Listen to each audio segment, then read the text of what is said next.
You are about to listen to a new episode of the Redefining Cybersecurity podcast with Sean Martin.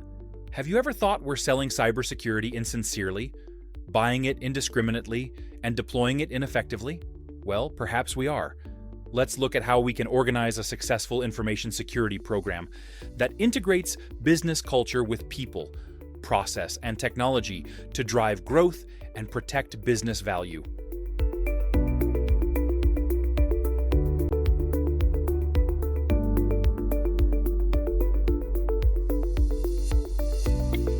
And hello, everybody. You're very welcome to a new episode of Redefining Cybersecurity here on ITSP Magazine. This is Sean Martin, your host, where if you listen, you know I get to talk to all kinds of cool people about cool topics. And today is no exception, of course. Mr. Casey Ellis. How are you, my friend? Doing well, Sean. Good to see you. Good to see you. It's been too long since we've been on a It has been a while, yeah, absolutely. I was just thinking that. Yeah, it's been a few days, I think, but it's always good to see you, and glad to know you're well and doing all kinds of things. And yeah, it's a lot of. We're not going to talk about all the stuff you've been up to, but suffice to say, you're on the cutting edge of some fun stuff that's happening, and perhaps we'll get a chance to talk about that today. We're going to be looking at Bug Bounty. Which speaking of fun stuff, no idea that this thing existed, and even more so today, which we'll touch on, sure. But before we get into the topic of what the heck a Bug Bounty is, not a bug bounty, a few words just to kind of reintroduce yourself to my audience on redefining cybersecurity. Yeah, sure. So my name's Casey Ellis. I am probably best known as the founder of Bugcrowd. I also co-founded a thing called the Disclose.io project. Basically, I've been involved in orchestrating, hacking the internet at scale for 13 years. And then prior to that, I was in solution architecture. I was a CISO for a period of time and actually kind of cut my teeth into the industry as a pen tester back in the early 2000s. So I've been around for a while doing this type of thing. But yeah, the last season has been very much focused on, basically building and equipping the security research and the hacker community to be a part of the fight on behalf of defenders. That was kind of the origin. Bugcrowd didn't invent bug bounty or vulnerability disclosure programs, but we did pioneer this idea of building out a platform to basically connect, all of the talent and all the potential that's available on the good faith hacker side of things with all of the problems that we're trying to kind of outsmart a crowd of adversaries around on the defender side. So that's a bit of my background. And yeah, just in terms of, the other side bit, I did have a bit of an unexpected career break midway through last year. I had to have heart surgery for a genetic issue that kind of popped up. So that caused me to step back for a period of time. But, as you mentioned, I'm sort of getting back into the game at the moment and having fun doing it. Yeah, I'm so glad that you are and that we're here, my friend. And appreciate that. Me too. yeah, absolutely. So you mentioned Disclose.io, and you and I can't remember who else was with us. Was it Chloe Mustagi? Maybe. Chloe, yes. Yeah, it would have been. Yeah.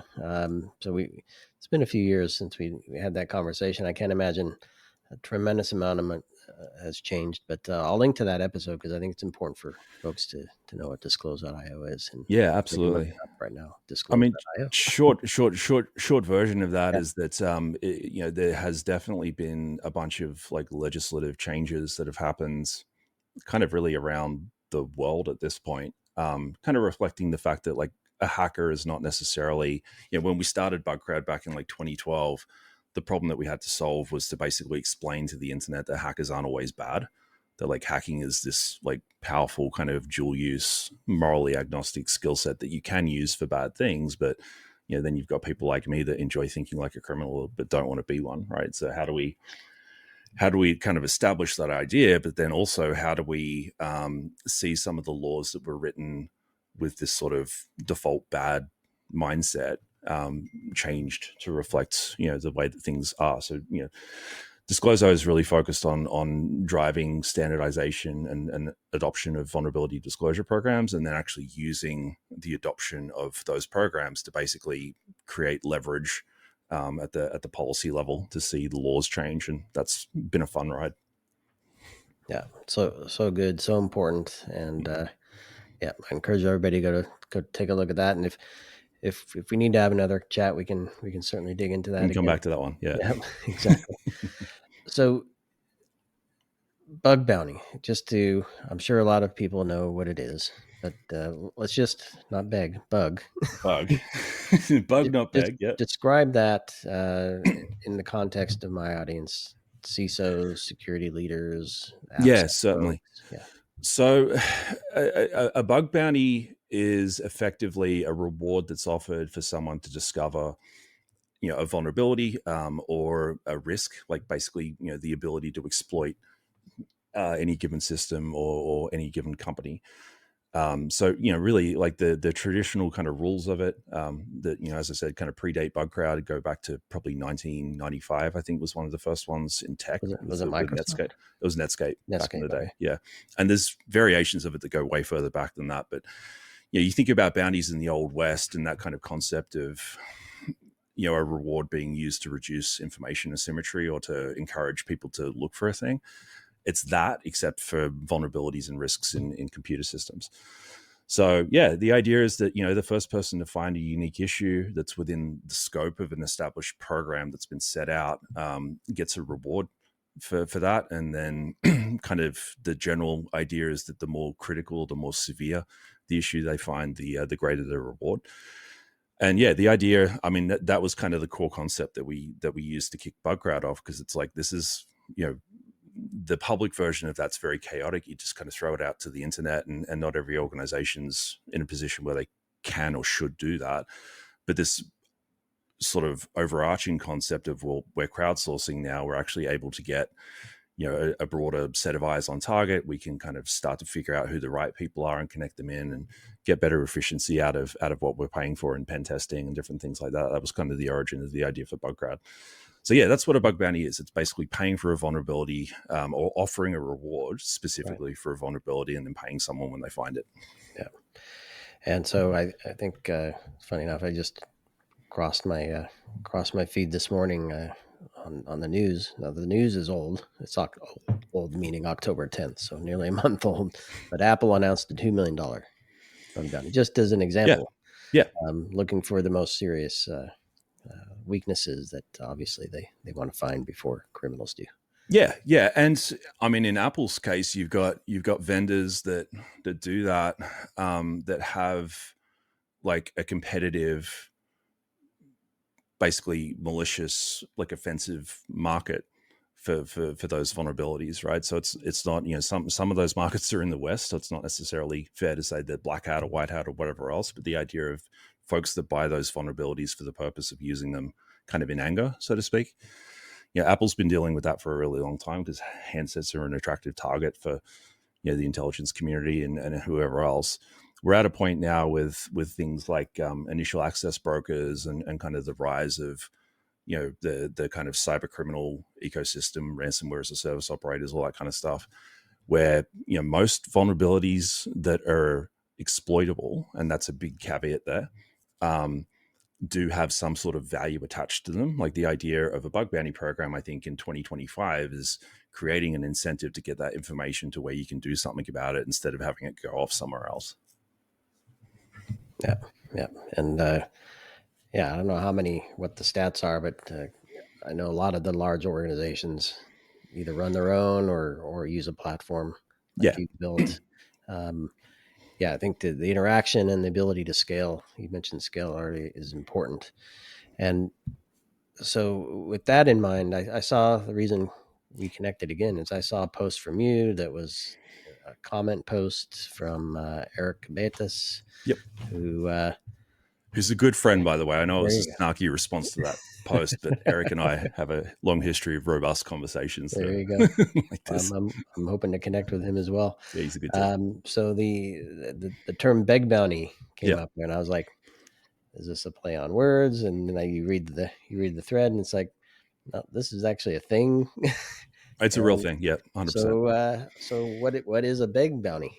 Yeah. So, I mean, if you go back in time to when we first kicked things off, the big shift that happened, there was like this existing vulnerability research community that were out there doing their thing.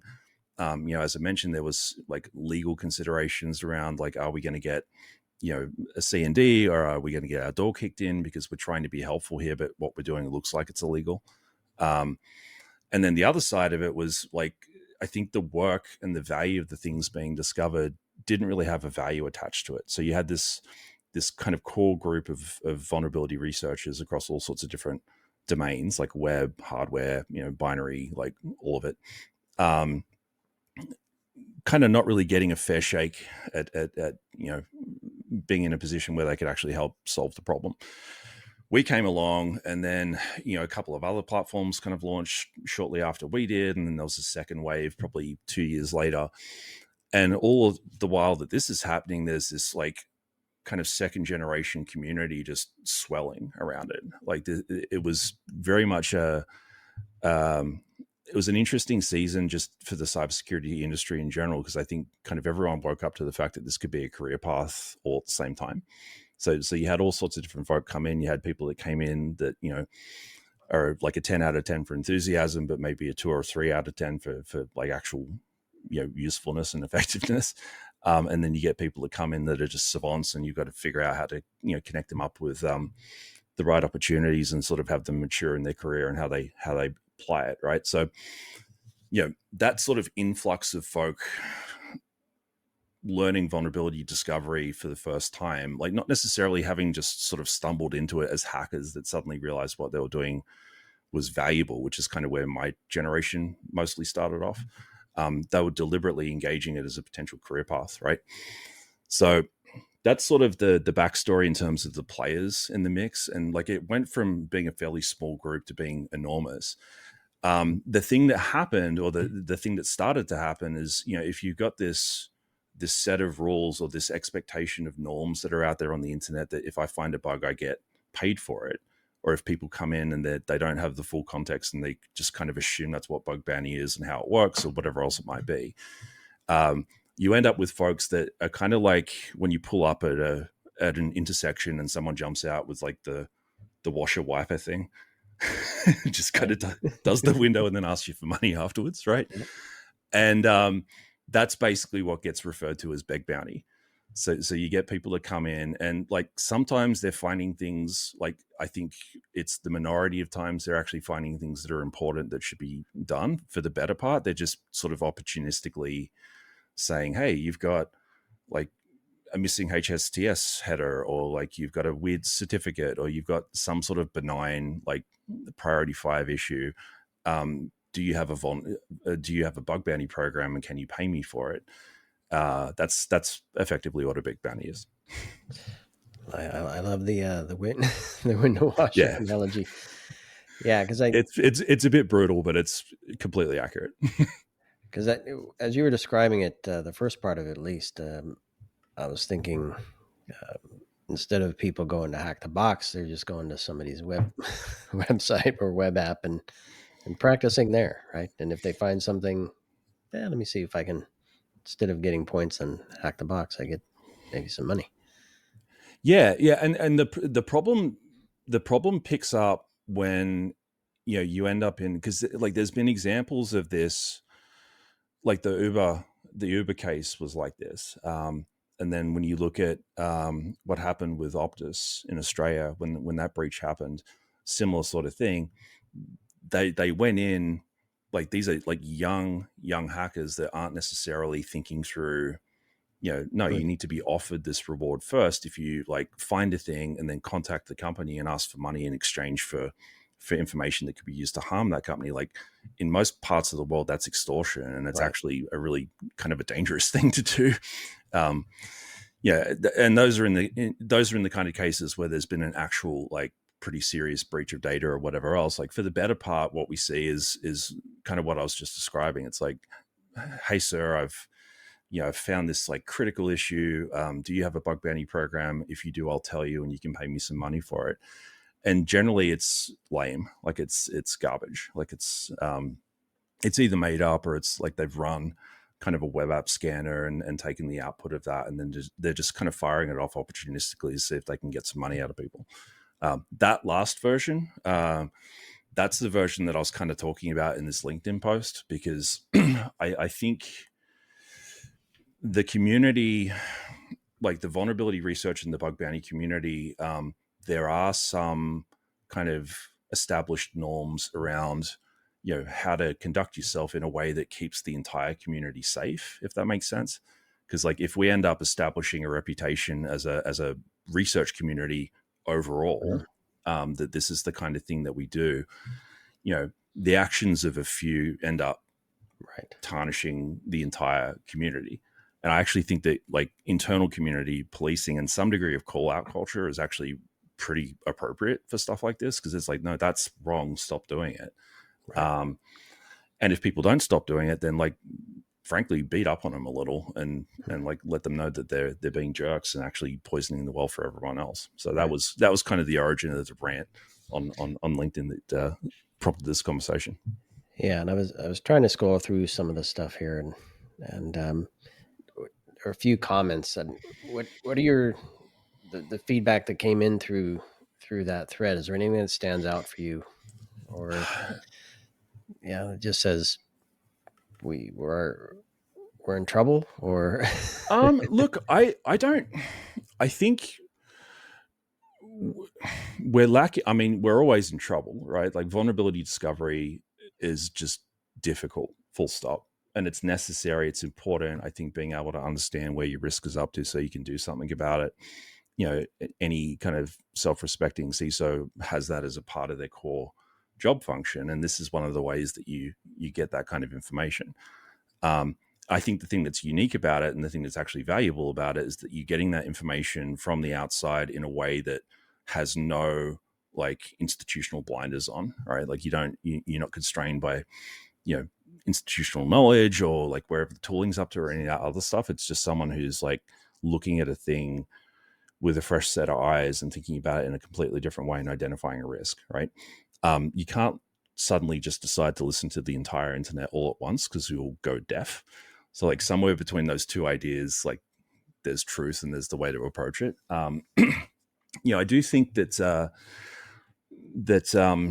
there is a, like it does come out like that tendency to sort of tar everyone who's doing vuln research with the brush of, the big bounty hunters or the ones that are kind of misbehaving, acting against the interests of the community. So like that definitely pops out.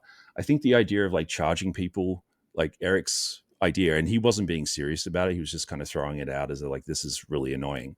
But I did see a few people kind of taking it semi-seriously. And I'm like, well, I understand the economics of what he's trying to suggest here. And like, that's part of the joke in some ways, but seeing people actually properly take that on, it's like, it's not fair in any stretch of the imagination to charge people to try to help you. And it's the people that are genuinely doing that would be the ones that would actually be basically deterred by this. Right. So you've still got the big bounty hunters and the folks that are trying to game the system and just sort of opportunistically get cash. They'll do that because that's just what they're doing. Right. Whereas the folk that are actually trying to help for real are going to be kind of turned away by that, which is a bad outcome. Right. Yeah. I'll paint this with probably a horrific analogy. Not that I have one, but I'll do it anyway. Yeah. Personal shoppers, right? Right. People who had money, needed a service, they could go and find somebody to help them buy their food, their clothes, whatever. And then we have the gig economy, right? Where platforms are built to give people a place to do that. Yep. Now there's some restrictions. Now I'm not saying that the bug bounty is necessarily along this line, but maybe the scope of a bug bounty program might put restrictions on what people can look at, not look at. And so bringing it back to the gig economy. Yeah. I know there are some stores here in New York that you can't shop at those stores through any apps. You actually have to go in. They don't even offer. Right. Yeah. Thing. You have to go into the store and buy, unless you get full circle, a personal shopper to do it for you outside of of the app.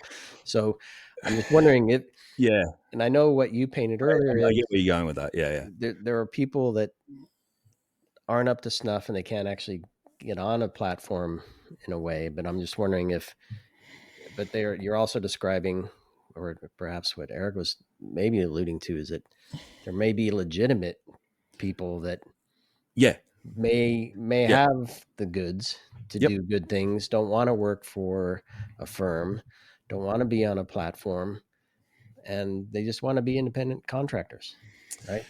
And so I'm just wondering, there's this mix, and how do we make sense of that? It's a really interesting, like, kind of what you're framing up there is a problem and a set of tensions on the system at this point that keeps me up at night on a regular basis, because some of these things I could kind of see them coming. It's like, how do we, and it's honestly part of why we did Disclosure basically separately as a 501c3 with other folk into it, because it's like, from my perspective, every organization should have the ability to receive security input from the outside, and as a part of that, like, actually clearly stating, like, the easiest way to mitigate this is you stand up a vulnerability disclosure policy and say that we don't pay. Boom. So, like, when you get these kind of inbounds, you say, like, here's the link to the thing. You didn't read the thing. If you want to tell me what you found, fine. If you don't, fine. We're done. Right. And that actually works really well. So, like, I think that's that's just a personal belief in terms of, like, internet transparency and really just the nature of how the internet works. Like, when you're talking about scope, you can't tell the internet not to do a thing, because that's not how this works, right? It's like the analogy, the metaphor I use all the time is, it's kind of like walking outside if there's a thunderstorm coming and yelling at it and telling it not to hit your house with lightning. Right. It's like, that's not how this works. So and celebrating when it doesn't, just yeah, and say, look at that, it worked. Our policy, our scope restriction meant that we didn't get hacked in the things that were out of scope. Hooray for us. It's like, that's not what's actually happening. So, what do you do instead? You anticipate the fact that can and will happen at some point in time. You put up a lightning rod for things to come to, and then you route that lightning strike around damage and get it to a place that you can deal with it. Like, I love that as a metaphor, because to me, that's sort of the overall physics of what we're working with here, right? Yeah. In terms of the good folk, if that makes sense, like, that's a lot of what Bugcrowd kind of built out. So we do these public programs, public VDPs and public bug bounty programs, but then a part of why we're doing that is to bring people onto the platform so we can understand, like, how skilled are they, like, to what degree can we trust them, all those different things. And then we'll run private programs where we're basically just inviting the folks that are a match into that. So it's like, some organizations need that, some are comfortable with the public thing. That's a version of the, I guess, the secret shopper, or the private shopper thing that you were just talking about. I think the challenge with that is that it doesn't solve the overall community problem that we're talking about here. Like, that's great in terms of, like, figuring out how to drink from the fire hose of talent and get it on target. Like, it's doing that, and it's great at that. But this whole idea of someone just coming in and saying, stuff that could potentially make it harder for all of us, it doesn't really address that part. So this is where I was kind of coming up and saying, like, this idea of basically, it's been all about the carrot to this point. So, like, where's the stick? Is there like this sort of call out thing that Eric did with this particular individual? I think that's actually an appropriate thing if you've got someone who's, like, a repeat offender, or they're really causing an issue for the broader community. It's like, stop it. And, like, if they're not doing it, it's like, okay, we need to point this person out and make sure that people know that we're aware that they're causing a problem, and kind of distance the representation of what they're doing from the broader herd. I actually think that that's a positive thing, to be quite honest. It sounds nasty or whatever, but I do think it's important to do that type of thing when it's necessary. Yeah, and I think there was a bit of that when I don't see it as much anymore, but disclosure is without, again, disclose.io, disclosure is without private disclosure first, right? So there's an ethical way of handling what you find. Yeah. I mean, we're floating around the responsible disclosure debate there. Yeah, not even as a researcher, finding something and I see it online still, I guess, to some degree, but not a lot. Where you find something and you post and you mention the company on X or whatever and say, I found this issue, and maybe it's in good faith, but everybody can see that, and then off they go and, and misuse Yeah, it without a off they chance. go and go off and look for it. Yeah, I mean, we're getting into the responsible disclosure debate a little bit there, and it's that one's fun. There's actually some stuff that we're working on that we're going to publish on Disclosure around like norms. Like, here are the things that, here's best practice for researchers, here's best practice for organizations. Part of the best practice for organizations is to help them realize that, like, sometimes folk just post it on Twitter because they don't know any better, or sometimes like they're just kind of being jerks. That does happen every now and then, right? But for the better part, it's because everything else has failed. Right? Like they're trying to no get response. They've got no response. They're genuinely concerned about the risk being created by this issue, and at that point, the only way to alert people that might be affected by it, but also get the attention of the vendor, is to drop ODA, basically. Yeah. That's like, it's like hating that is like hating death and taxes. Do you know what I mean? And like, I don't like when that happens, because to me that increases the overall risk to the internet. It's a bad scene, but at the same time, like, it's avoidable. And if things aren't done to avoid it, then you end up in that position. So I think kind of framing it up and thinking of it in that way is useful. Yeah. And I remember, I want to say maybe you corrected me. I used to joke that everybody was running a public bug bounty, whether they knew it or not. And I think I recall maybe saying that it's not really true, but maybe if I change it to beg bounty, and there we go. Yeah. I mean, everyone's running. I think everyone's running a 24/7 pen test without necessarily getting the report. Like, that's that's absolutely a thing. This beg bounty component, the thing that makes it difficult on the receiving side is that, for organizations, for organizations that have an established kind of incident response process, like, every time this comes in, they have to kick that process off, which has a cost associated with it. So, like, that's annoying. And then downstream of that, for folks that are smaller, like, I get these on the Disclosure website because there's a SSL cipher that could be like configured differently, all this other stuff. Like, every time that comes in, I've got to look at it and think about, like, is this relevant or not? I'm kind of used to that, but if, thinking about it through the lens of someone kind of experiencing it for the first time, like, it's scary. It's like, is this hacker gonna, like, am I getting shaken down here? Is this like, are they up on my systems? Blah, blah, blah. Like, that can trigger all sorts of like fight or flight stuff on the recipient side. And it's just, it's a bad scene. So it's like, how do we do better, I guess, is where it comes back to. Yeah. Well, funny enough, and that, I don't know if it's coincidence or, I did share with folks a couple of weeks back that we were going to have this talk. Yeah. But today, that might have attracted it. Apologies if it did. Today, I did it myself. But today I got a message, an email. Hello, I'm a security researcher. I think I found something. I'd like to see if you have a bug bounty program to, and I'm, well, we can discuss whether it's appropriate to share that or not, but a screenshot of that. But so clearly, even me, our website is literally a blog. We have a few pages and then blogs, and we embed podcasts. Frames. It's not much to what we're doing. So I'm not too concerned, but it did, to your point, it made me pause and go, what could be there that could put me in jeopardy that I don't know?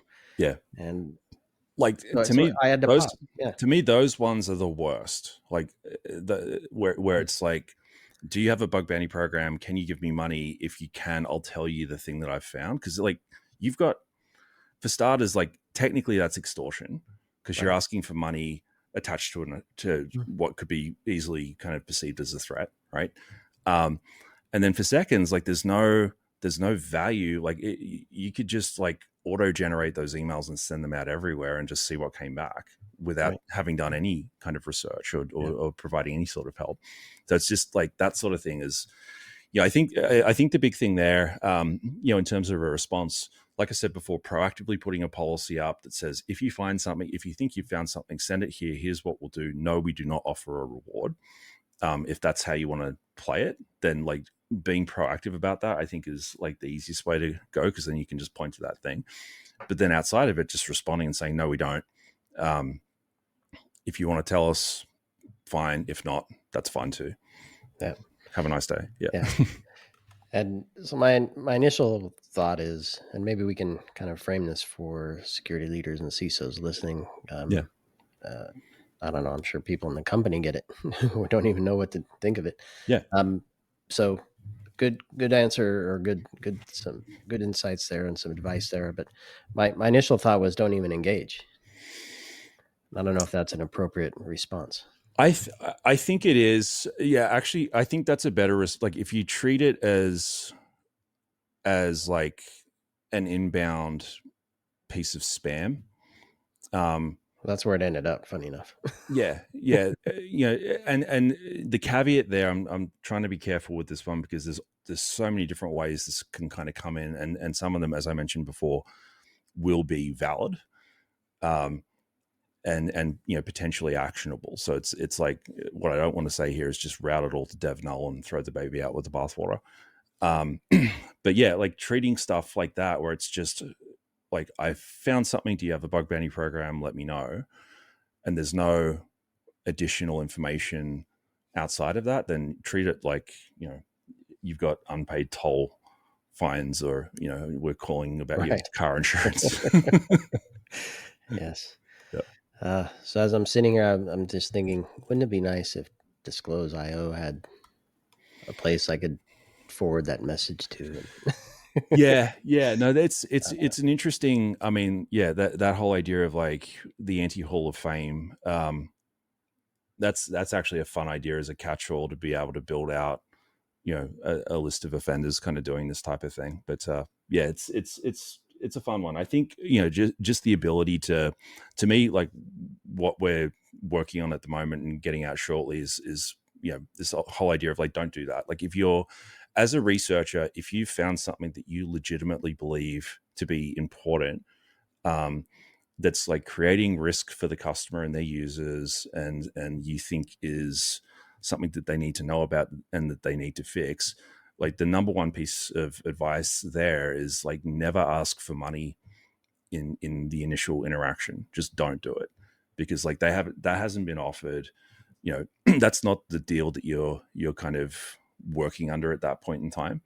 And the main reason for that is that it's going to actually help you get your message across, because it won't be confused with extortion. Like, you won't get legal and all the other folk involved because of the financial kind of implication that you brought into it. You'll just get to talk about the bug. And sometimes, if it's good and there's a really good interaction, all those different things, like, you can end up in a position where you get offered a consulting arrangement or some sort of other thing on the back end. Like, that is the thing that happens occasionally. But to go in and say, hey, I'll help you if you tell me that you'll pay me, like, it's not how it works in the real world. It's not how it should work here.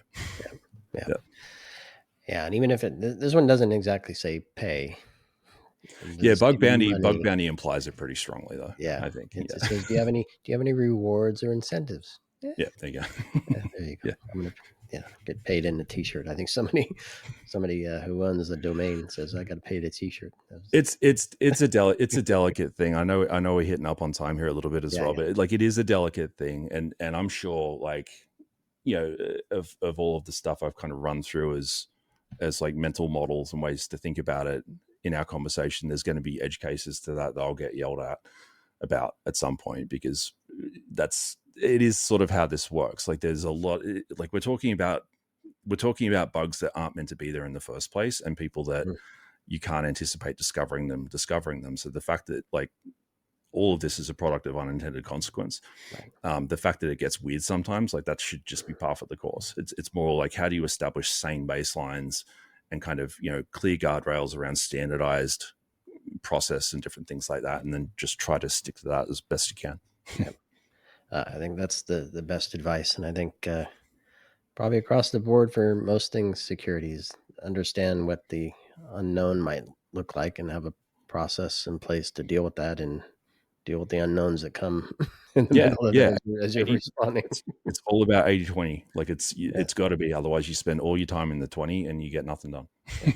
Exactly. Casey, good to chat with you, my friend. Yeah, very cool to catch up, man. Appreciate it. It's fun to talk about this topic and learn something new. And I'm going to say I'll point folks to, again, to disclose.io, and if there are other resources you want to share that are openly available, I'll throw those links in the notes for folks as well. Absolutely. Of course, folks can catch up with you directly, I would imagine. Yep, absolutely. Yeah, I'm on all of the things. So yeah, all the things. Exactly. And so thanks for this, and everybody listening and watching. Thanks for joining me here on another Redefining Cybersecurity, where hopefully we can learn from each other how best to prepare for these things and have a good response. The ultimate goal is to help the business safely generate revenue and protect that revenue once it's generated. And cyber is a big part of that. So thanks, Casey. Thanks, everybody. Catch you on the next episode. Thanks all. We hope you enjoyed this episode of the Redefining Cybersecurity podcast with Sean Martin. Please take a moment to rate the show and leave a comment. And remember to share the Redefining Cybersecurity podcast with your friends, family, and colleagues.